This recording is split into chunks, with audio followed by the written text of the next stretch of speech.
సంబంధించిన 6 గ్యారెంటీలలో కూడా రెండు స్కీమ్స్ ఆల్రెడీ అమలు అవుతుంది. దాంతో పాటు రేపు ప్రతి గ్రామాలలో కూడా మనకి సంబంధించి ఈ 6 గ్యారెంటీలు పేద ప్రజల వరకు అందాలనే ఉద్దేశంతో రేపు ప్రజల కోసం వాళ్ళ ఇష్టానుసారం ప్రతి గ్రామంలో కూడా గ్రామ సభలు ఏర్పాటు చేసుకొని వాళ్ళ దగ్గర నుంచి అప్లికేషన్ తీసుకోవాలని ఈరోజు తీర్మానం ఇవ్వడం జరిగింది. పెద్దలు రేవంత్ రెడ్డి గారి ఆధ్వర్యంలో ఈరోజు దానికి సంబంధించిన ఫామ్స్ కూడా రిలీజ్ చేసుకున్నాము. అంటే ఆ ఫామ్స్లో ఏముంటాయి అంటే మనకి సంబంధించిన 6 గ్యారెంటీ పథకాలు ప్రతి ఇంటికి రేషన్ కార్డు ఉన్న ఇంటికి వెళ్ళి వాళ్ళకి సంబంధించి ఏ డీటెయిల్స్ కావాలంటే వాళ్ళకి ఏ పథకాలు అమలు అవ్వాల్సిన అవసరం ఉందో అవన్నీ తీసుకొని మనకి ప్రతి గ్రామంలో కూడా అంటే డైలీ 6 days ఇది 28th రోజు రేపటి నుంచి స్టార్ట్ అయ్యి జనవరి 6th వరకు ఈ ప్రోగ్రామ్ ఉంటుంది. అంటే మొత్తం 8 రోజులు మధ్యలో 21 సెలవు దినాలు మాత్రమే బంద్ ఉంటుంది. ఎందుకంటే అధికారులు అందరూ పాల్గొంటారు కాబట్టి ఈ ప్రతి మండలానికి ఒక స్పెషల్ ఆఫీస్, ప్రతి గ్రామాలలో కూడా ఒక ప్లేస్ అంటే గ్రామ పంచాయతీ కానివ్వండి లేకపోతే అక్కడ గ్రామ పంచాయతీ లేని ప్లేసెస్ గవర్నమెంట్ ఆఫీసులు ఉంటే గవర్నమెంట్ ఆఫీసులలో లేకపోతే ఫైనల్గా కొన్ని స్కూల్స్లలో కూడా పెట్టడం జరిగింది.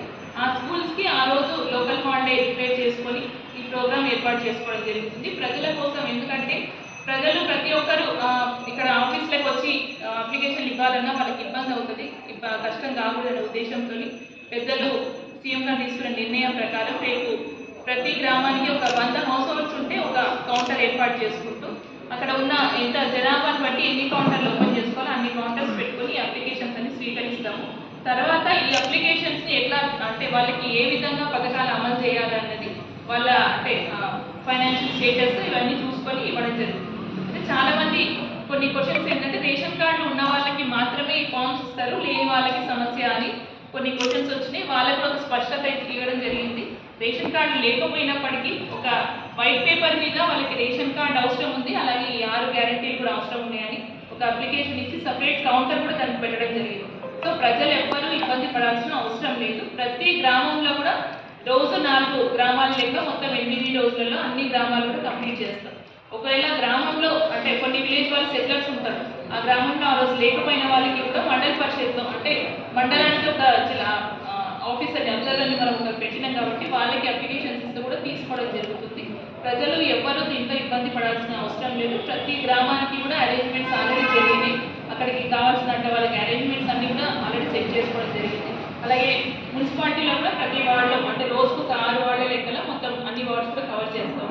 అంటే ముఖ్యంగా మా ప్రజలకు తెలియజేయాల్సింది ఏంటంటే ఈ రోజు అంటే ఈ 8 days ప్రోగ్రాంలో మనం అప్లై చేసుకుంటే మనకి తొందరగా గవర్నమెంట్ దృష్టిలోకి మనకి ఎవరెవరికి ఎన్ని అవసరాలు ఉన్నాయనేది చాలా క్లియర్గా తెలిసిపోతుంది. సరే ఇప్పుడు కాకపోతే మళ్ళీ వస్తుందేమో మళ్ళీ ఇచ్చుకుందాము అంటే సరే మళ్ళీ పబ్లిక్ డిమాండ్ మీద మళ్ళీ అవకాశం పెట్టి అంటే ఈ సందర్భం రావచ్చు పెట్టవచ్చు. కానీ అంతకుముందు ఫస్ట్ టైమే మనం అన్ని కంప్లీట్ చేసుకుంటే మన ప్రజలందరికీ మన పథకాలు అమలు చేసుకునే పద్ధతి ఈజీగా ఉంటుంది. ఎందుకంటే ఆల్రెడీ ప్రభుత్వం నుంచి 100 రోజులలో మా పథకాలు అన్నీ కూడా అమలు చేస్తామని మాట ఇవ్వడం జరిగింది. అంటే ఆ మార్గంలోనే ఆల్రెడీ స్టార్ట్ అయింది, నడుస్తుంది. సో డెఫినెట్గా మిగతా ప్రజలందరికీ న్యాయం చేసే విధంగా ఈరోజు ప్రభుత్వం తీసుకున్న అంటే ఇచ్చిన సూచనలు అన్నీ పాటిస్తూ అధికారులు అందరూ ఆల్రెడీ డ్యూటీస్లో ఉన్నారు. సో ఎక్కడ ఏమైనా ఇబ్బందులు ఉన్నా కూడా అవి మా దృష్టికి తీసుకొస్తే మళ్ళీ అక్కడ ఏర్పాటు చేయడమో సెంటర్స్ ఏర్పాటు చేయడమో మళ్ళీ కలెక్ట్ చేసుకోవడం